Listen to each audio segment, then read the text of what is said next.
Hello everybody and welcome back to the channel. It's your boy Shad, and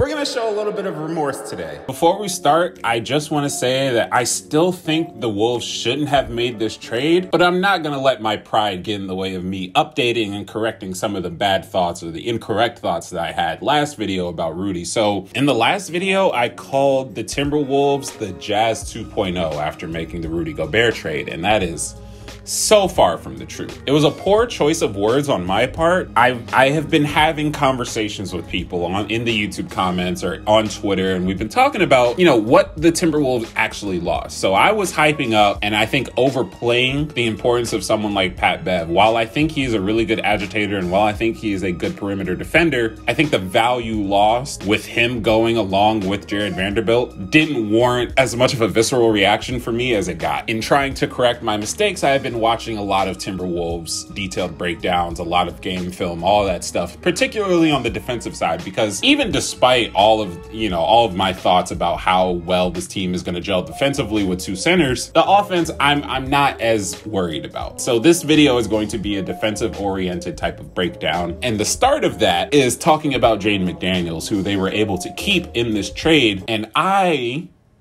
actually feel pretty bad about how underestimated or underrepresented I had Jaden McDaniels in the last video. I knew he was a good defender, right? It was just the level of defense that I think I attributed to him that was a little bit lower than what he's actually been given. So if you're not familiar with Jaden McDaniels, he was playing alongside Jared Vanderbilt last year. He played about, 25 minutes, averaged 9 points, 34-some career three-point shooter. But last year, he was key in how the Timberwolves liked to play their defense. And one of the things that they relied on earlier in the year when they were a top 10 defense was having D'Angelo Russell be almost the anchor, which is really weird to say because him being the anchor actually really helped the Timberwolves. And he was able to kind of play free safety in a lot of half-court sets. I maintain the point that losing Jared Vanderbilt hurts. If there was an option, I'd pick Vando over Jaden McDaniels, but that's just me. That's not a knock on Jaden at all. You can't really go wrong with either at this point. They both essentially serve the same role, except Jaden McDaniels is a little bit more offensively capable. But they offset this loss. You send out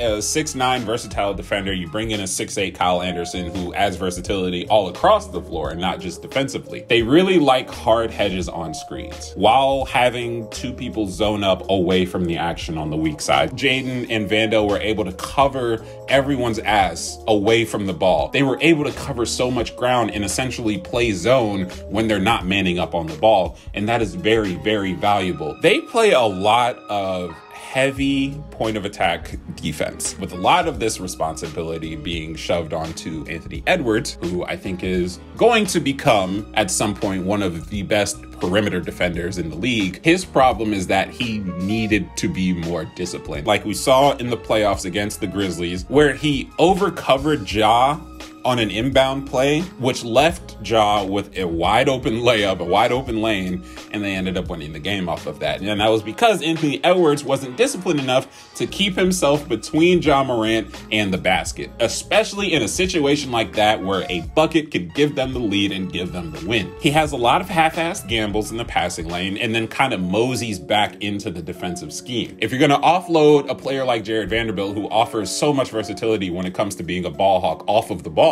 you need to fill that void somewhere. I don't think Rudy Gobert is going to be that guy. I think Rudy Gobert is going to come in and be the defensive anchor in the middle of the paint like he is supposed to be, but this time he's going to have really good perimeter defenders to actually cover his ass, so he doesn't have to come out all the time and guard a guard while leaving the paint open and then getting all the blame for it. The Timberwolves ran a super switchable five last year. So they had D'Lo at the point guard, they had Anthony Edwards at the 2, Taurean Prince, Jaden McDaniels, and Vando. These guys were switching 1 through 5 with the exception of D'Lo. Not even the exception of D'Lo. That's another wrong point. He wasn't locking them up, obviously, but when it came to pressuring the ball, when it got down low, when they found themselves in a switch with D'Lo down low, the Timberwolves realized that the help had to get there quickly. And because you had players like Jaden, because you had players like Jared Vanderbilt, they were able to get over there and cover that ground. You're replacing Jared with with Rudy, I'm assuming. I'm perfectly comfortable with this lineup when it comes to playing a decent chunk of minutes. They still have the good perimeter defenders in Anthony Edwards and Jaden McDaniels, and then they have the insurance down low with Rudy Gobert, and they also still have their defensive communicators. So if they were to get rid of someone like D'Lo,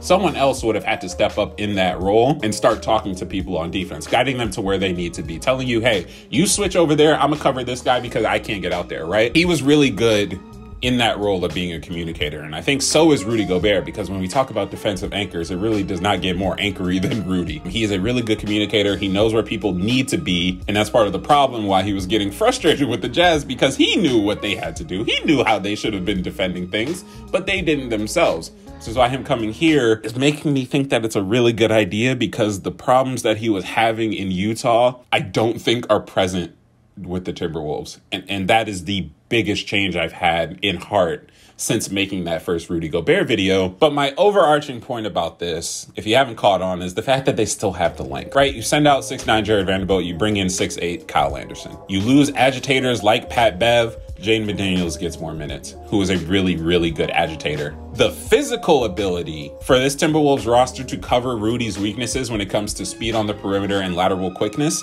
is still there. It all comes down to effort. And the person that I think is spearheading that effort problem is Karl Anthony Towns. He was my second worry about this trade. I could be wrong about this, but when I watch Cat play defensively, sometimes I think he is a confused defender, I think is the right word. He's confused. Sometimes he doesn't know how to play up on a screen. Sometimes he doesn't know what guy to go to.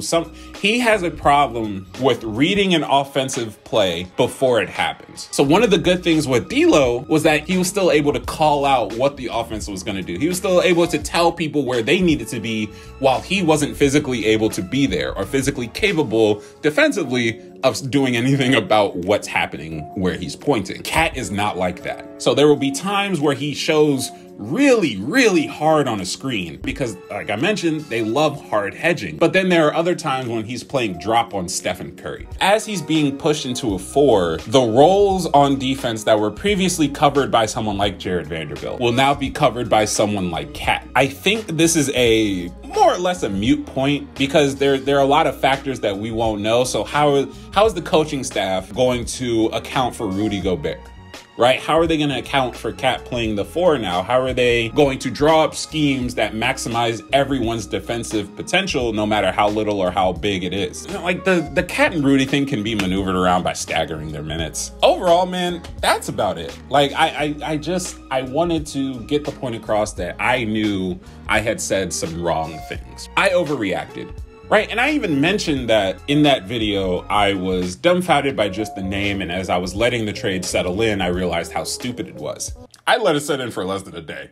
I'm gonna just keep it real. And that is bad due diligence on my part, because now letting it sit for several days, watching the necessary film, having conversations with Timberwolves fans in general who were telling me that Rudy is going to come in and essentially play the same role as Jared Vanderbilt, I've learned. I know now where I went wrong, and it won't happen again in this capacity.